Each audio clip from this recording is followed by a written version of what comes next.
Welcome to Doc Discussions with Dr. Jason Edwards, brought to you by St. Luke's, St. Louis.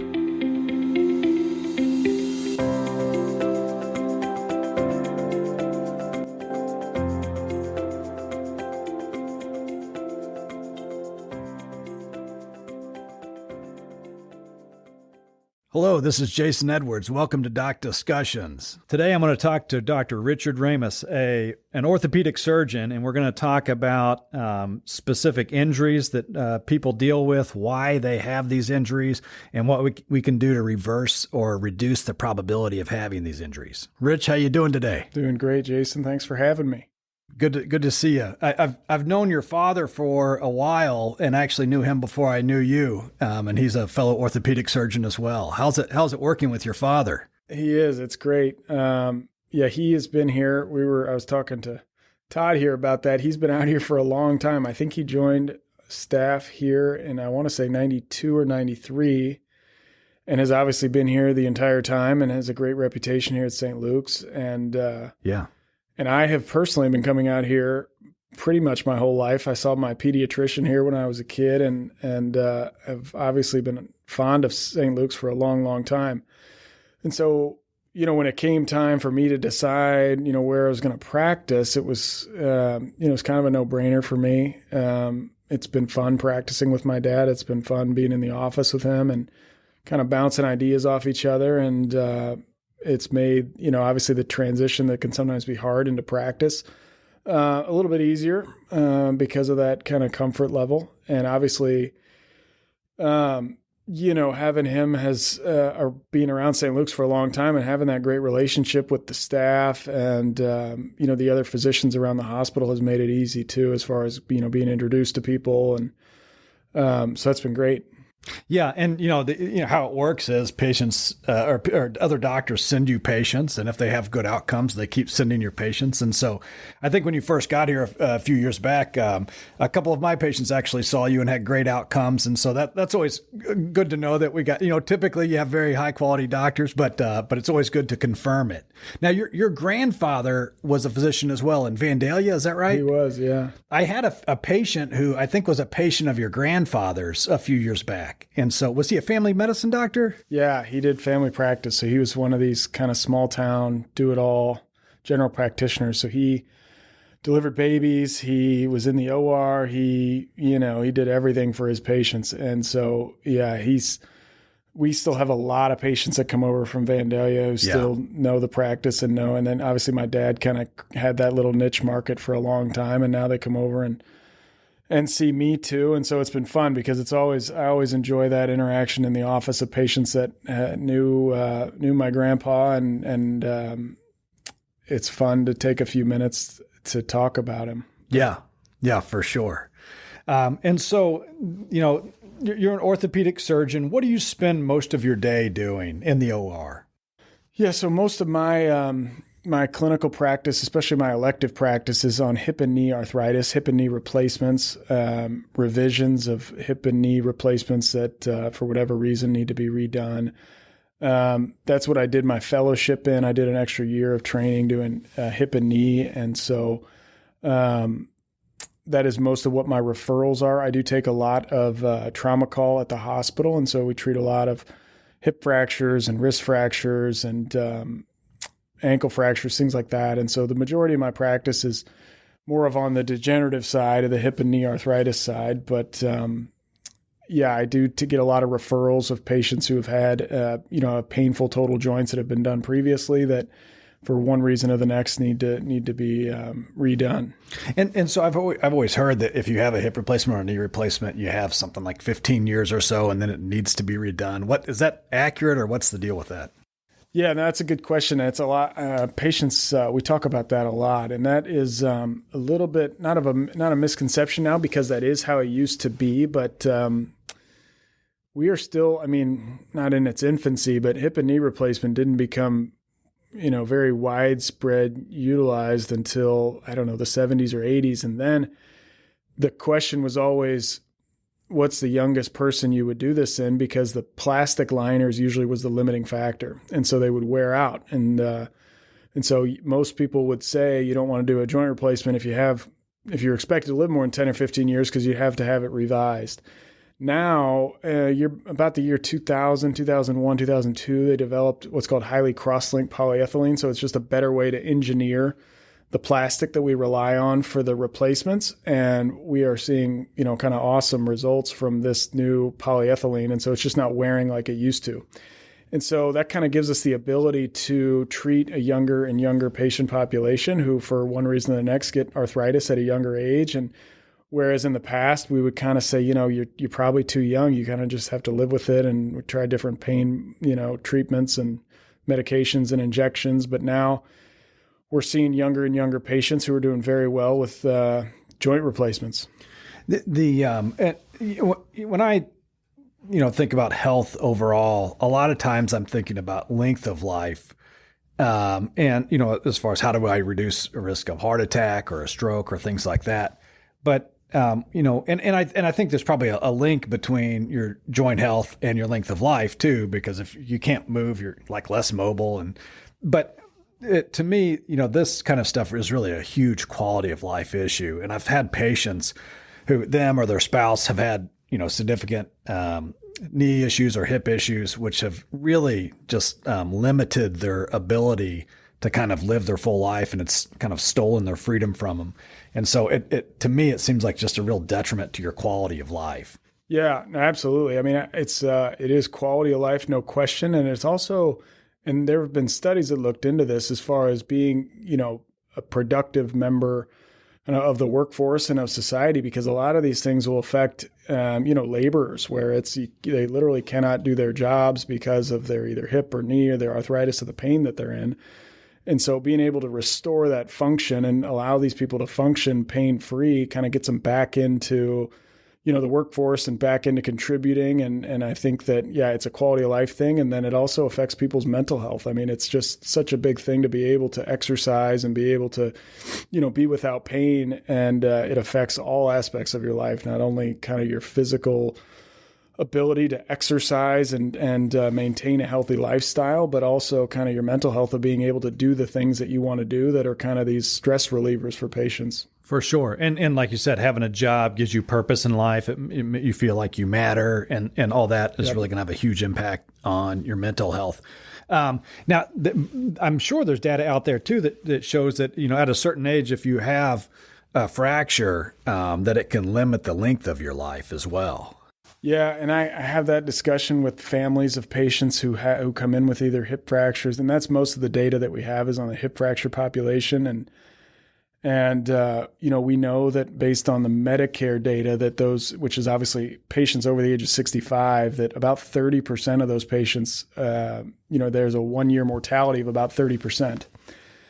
And it's a really important number. And, we know that it's not, a lot of times it's not because of the hip fracture itself. It's the stuff that comes along with it. It's the medical, comorbidities and issues that come along with the hip fracture. And a lot of times it kind of signals kind of a loss of independence. And, a lot of times these patients end up, they either, need help after the hip fracture. They need to go into kind of more of an assisted living or memory care type facility.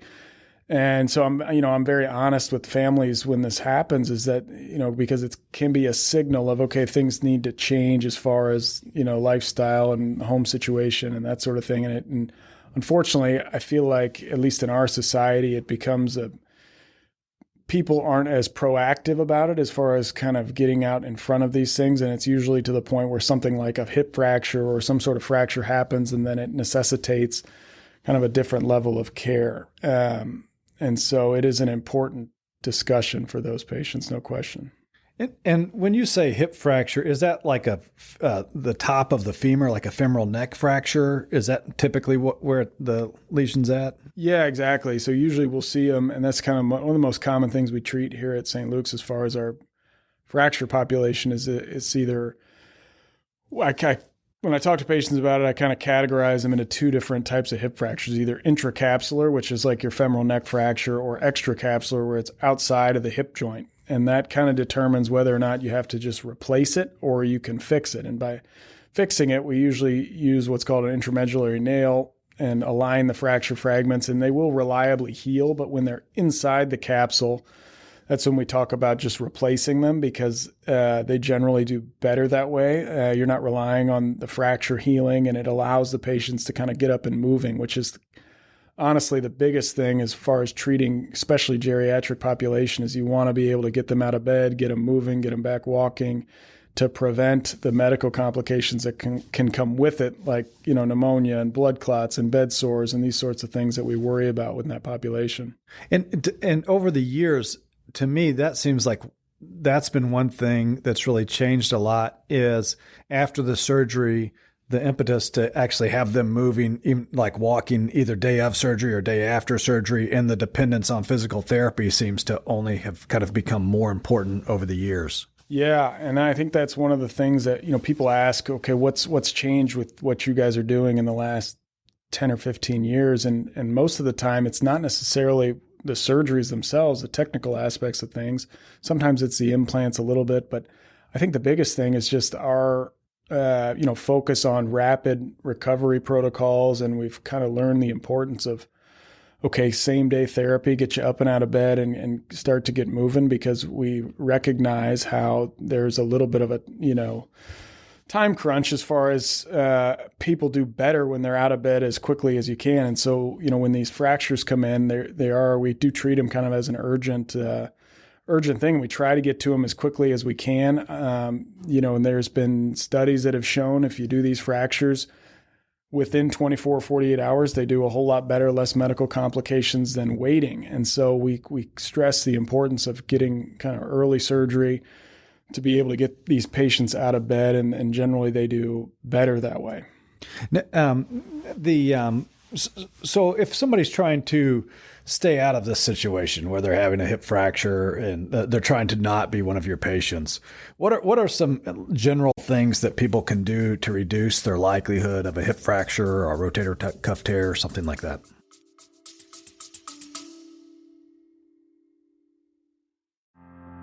Doc Discussions with Dr. Jason Edwards, brought to you by St. Luke's, St. Louis.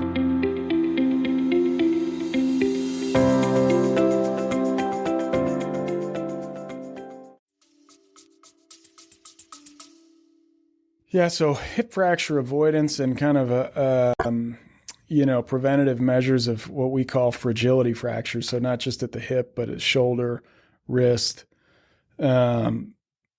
lumbar spine compression fractures, those sorts of things. We kind of stress the importance of, number one, making sure you're following up with your primary care physician about your bone health. So regular screenings as far as DEXA scans, your bone mineral density, that sort of thing, getting those done. And because there are medications you can be on to help with that. And it's something that unfortunately there is, we have a shortage of endocrinologists that treat these. And so a lot of times the impetus does fall on the primary care physicians. And sometimes us as orthopedists, we try to do what we can as far as getting people started with things like calcium, vitamin D, other, dietary supplements that may help with bone health. So that's one of the main things. And secondarily, it's, simple things like at home, getting rid of things that might be loose on the floor, getting people, either assistive devices, either walkers or canes or something that may help with their balance. Therapy can be a big thing as far as maintaining your strength in your lower extremities, and certain exercises that you can work on for balance. All those things are important, and there's been kind of a newfound stress in the orthopedic world as far as bone health. And there's a program called Own the Bone, which is kind of driven by our overarching board as far as doing what we can to get these people who have either you're seeing them for a hip fracture to get them in with somebody to prevent future injuries with smaller, lower energy mechanisms. So. One thing I'm a big fan of is doing squats. If you can do it with weight, better. Yeah. It's kind of the king of all exercises, yeah. They say. But plenty of patients I encourage to do squats just up and out of their chair. But with the weight and the gravity, that can cause the bones to be a lot stronger and a lot more dense. Yeah. And I was, before I was a physician, I was a researcher. And the lab across the hall from me had grants from NASA, because the astronauts without gravity develop osteoporosis and osteopenia, which makes the bones weaker. And so I kind of had, then you eat lunch with these people and you hear about it a lot. But weight training, is that a big deal? Yeah, very important. And, and I kind of have similar conversations with my arthritis population too, as far as the importance of low impact exercising and some level of strength training too, because, like you said, as soon as you stop walking, you stop, going to the gym, you stop exercising, then all of a sudden, not only do you lose some of that bone health, your bones, lose some of their strength to it, but also you get muscle weakness, you start to get deconditioned, and all these things kind of tend to spiral. And then you get medical issues with being more sedentary. And so, I try to talk to everybody about the importance of low impact exercising for both your cardiovascular health as well as the health of your joints. And so I talk to patients about walking, stationary bike, elliptical, swimming, rowing machine, and then, like you said, some form of exercise, strength training with squats and quad sets and different things you can do with your legs as far as keeping and maintaining your strength as you get older. And so if you build up the muscle, it's protective to some degree. Is that how it works? Or? Yeah, exactly. We think that it can, strengthen the joint. It also helps keep you flexible, keep the mobility in the joints. We know that as patients get arthritis, things tend to stiffen up. Yeah. And then once things stiffen up, it's just hard to get that back. And so it's kind of important to maintain, your joint flexibility. Yeah. One of the things I really like about doing squats is if, the weight's on your back and it pushes you down. So you actually gain flexibility if you go deep. Now, some people will argue, how should you go past parallel or not?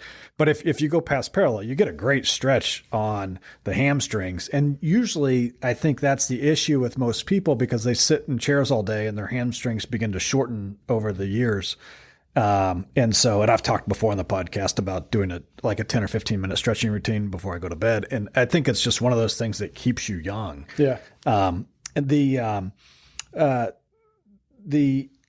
age at which, they do the average knee replacement has gone down over the years. And that's kind of not surprising because I think just the weight of the average, human in our society has gone up. And so it's, if the weight times the years, it's going to cause the deterioration of the joint faster. Yeah. And so have you noticed, younger people getting these surgeries? Yeah, no question. I think it's a younger patient population. I think that's kind of multifactorial. I mean, not only are we seeing, and there's a lot of orthopedic, literature out there as far as projections of joint replacements by the year 2030 and beyond. And it's almost like a logarithmic graph. I mean, it's going like straight up because it's a combination of things. I think obviously we have an aging population. The patients are generally getting older. And then it's also, like we talked about earlier, that we've, the implants are better. And so we are more apt and more ready to help a patient earlier on in their life because we're not as worried about having to revise them again down the road because the implants are a little better. And so I think with that, we are not, I don't think it's probably a combination of things. I think in the past, if you were young and had arthritis, a lot of times they would say, you're just a little too young. We can't do this yet. Whereas now we're a little more ready to do that operation. And secondarily, obviously, our society as a whole, unfortunately, is getting bigger. I mean, the obesity thing is a real problem. And so with that, you're putting a lot more force and pressure on your joints. And we know that can lead to progressive arthritis and it can get worse quicker because of the obesity factor. And so that's another thing that I talk to patients about as far as preventative measures is keeping your weight at a manageable level. There's 6 pounds of force for every 1 pound of body weight that you have across your hip and your knee. And so, when I have this conversation with patients that are either, there are some patients that just are not good candidates for hip or knee replacement because of their BMI, their body mass index. And we talk to them about it and the importance of weight loss to get them back into a lower risk profile around surgery. And then I have some patients that lose, 10 or 15 pounds that come back and see me and they say, well, you know what? I actually feel okay now. My pain's better. I think I'm just going to put this off. And that's great. And those are honestly some of the best conversations you can have is because you kind of help these patients get to a healthier situation. And then, they get in a routine, and then that carries forward to the other parts of their life. I talked earlier about seeing patients who actually, it's one patient in particular whose spouse had significant joint disease, and it really limited his life as far as what he could do. And so it scared me. And so I started, this is a few years back, but I started reading about what causes the damage. And it was mainly like trauma, due to, pressure on the joint. And then blood flow was the other issue. And that's kind of the issue with obesity, is you have not only the weight, but there's probably some thickening of the arterioles that feed the joint. And so you kind of get damage on both sides. But then, losing weight and eating better, you can reverse, narrowing of the arteries, and certainly reverse your weight, decrease your weight. Yeah, no question. I mean, I think it's, there's probably so many factors of it that we're still kind of learning about too. And there's a big push now as far as, and a lot of patients ask about this, as far as what can you eat, or how can you change and modify your diet or what you're doing to help prevent kind of some of the inflammatory conditions that we have. And certainly, there is definitely something to that. And I usually will kind of refer patients to dietitians, because I tell them honestly, like, I'm not the best person to talk to about that. It's obviously, trying to limit what you're doing as far as processed foods and, sugars and high fructose corn syrup, all that stuff certainly can decrease inflammation throughout the body. But that is a part of it that is becoming more and more kind of commonplace and looked at more. So there is certainly something to that with joint inflammation and what you're eating. Yeah, there's a book called Body on Fire that kind of just talks about overall inflammation, and certainly, that can play into the joints too. And then the last thing I wanted to talk to you about is it looks like there's more female patients than male patients. Does that have to do with the angle of the hip or at the knee, or do you notice that in your patient population, there's more females than male? I have 58% of orthopedic patients are female. Yeah, that's interesting. I think there's probably something to that. I mean, in my practice, I guess I don't, I could look back and see what my percentages are, but some of it may be that just their lower extremity alignment. A lot of times women are in more what's called valgus with their lower extremities. So their hips are generally out a little wider, and then it kind of comes into almost a knock-knee type alignment at their knees. And we know that that can lead to some abnormal mechanics in the lower extremities, and that can lead to some earlier arthritis. We certainly know in our young population, as far as, sports related injuries, ACL injuries are more common in female athletes. And we think there is something to that, as far as lower extremity alignment may put them at a higher risk of having something like an ACL rupture. And now, there's even more training that's going on as far as, how to properly land. Like, if, a lot of time we'll see it in volleyball players, ACL injuries generally are kind of non-contact injuries. And so there's more and more training that goes into injury prevention. And some of that is, knowing what to strengthen as far as the lower extremities, how to land properly so you're not stressing the ligaments of your knees. But I think there's something to that. Yeah, I think it's, a really important thing to do in sports in general is to kind of follow what they call a linear progression. And that is like you slowly increase the volume of, stress that you're putting your body under, whether you're lifting weights or running or whatever it is. People, it's the old athlete who, thinks they still got it, who kind of jump back into it and their body's just not ready to handle the load. And I'm sure you've seen, plenty of that. Yeah, it's the weekend warriors that either, haven't done it for a while and try to go 0 to 60, or the middle-aged person that thinks they can get into CrossFit at a very, age that maybe won't, not, your body's just not accustomed to moving like that anymore. And we'll see plenty of injuries related to CrossFit, or, pickleball's becoming a huge thing. And, people joke that pickleball was invented by an orthopedist because of some of the injuries that we see from it now. And I shouldn't laugh. It's just comical to think of pickleball cause it, but it makes sense. I mean, it's a lot of lateral movements. And like you said, it's a lot of times people will get into it because their friends play and they want to play and they haven't done anything like that, those kind of quick lateral movements in a very long time. And then they try to get into it and either have an injury, or they'll come in and have, either arthritis or some condition that they want to get taken care of so they can get back to playing pickleball. And so, yeah, there's articles about it in our journal of, our Academy of Orthopedic Surgeons about pickleball injuries, and just because they are becoming so common, about what's common, how can you counsel patients about how to avoid them, and treatment options. And so it's definitely becoming more and more common. Yeah. And I think I'm definitely pro pickleball. It's a good social thing, but you just got to ease into it and maybe don't trust yourself fully until you have spent some time doing it. Yeah. Okay. Now I'm going to round out with this one, maybe a little controversial, but what are your thoughts on CrossFit? Do you have any thoughts on it? My personal thought is it's pretty herky jerky. I mean, I do powerlifting, which is just squat, bench, and deadlift. And the power is a misnomer because the scientifically, power is like moving a force over time.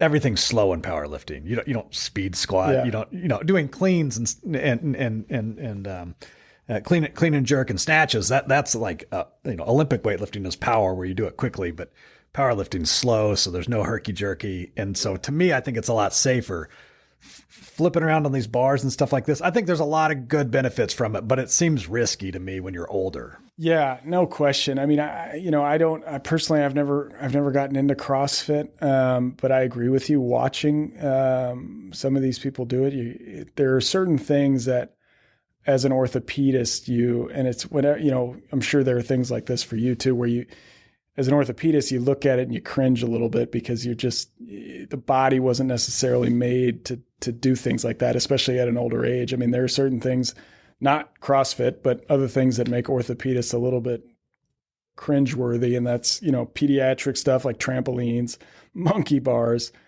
older motorcycles, like these kind of things we look at and are just kind of worried because we're almost traumatized by what we see coming through training with either, injuries in the pediatric population or in adults, big motorcycle wrecks, things like this that we all kind of look at and we get a little worried about. But CrossFit's one of those in an older population where it's just the body is not necessarily meant to do those things. Yeah, certainly there are some people who've done this for years over years and their body is well tuned for it. But to run and jump out and start, I mean, to me, like as an adult, like swinging from bars, I personally worry about my rotator cuff. Like I don't think it's strong enough for my weight. That it's a risky proposition for me personally, not worth it. But yeah, I'm with you on that. I gave up. I stopped playing basketball too because I was just worried about. I don't love it enough to risk. An Achilles or an ACL injury or something like that. That's a career. So,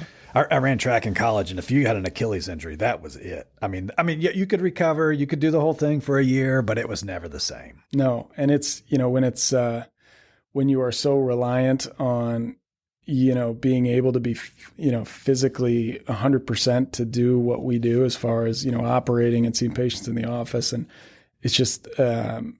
It is a risk benefit thing. It's like, are you going to put your body at risk, to do this, whether or not, but there are people that, I see patients that say, look, this is my thing. I love it. And I need to keep doing it for my mental health. And then we kind of have a discussion and say that, that's fine. I'll try to get you to a place where you can do that, but I can't, promise that at this age that this is, you're going to be able to keep doing this forever. Yeah, 100%. If people understand the risks and they do their own analysis, I mean, they know how to solve that equation better than I do. And I'm with you. Some people will say, like, while we're going through breast radiation, they'll say, can I run? And I'll tell them it's going to make your skin reaction worse. But for most people, running is really good for your mental health. And when you're going through something difficult, it's probably worth a little bit more redness of skin for the mental health benefits. So yeah, if people understand the risks, there are certainly a lot of secondary benefits to exercising. Oh yeah. Anyways. No question. Well, Rich, thanks for everything, man. No, I appreciate you coming on, and I'm proud to work with you here at St. Luke's. Likewise. Yeah, this has been great. I appreciate you having me on. Yeah, thanks so much. Join us next time for Doc Discussions with Dr. Jason Edwards. It's medicine for your body, mind, and spirit.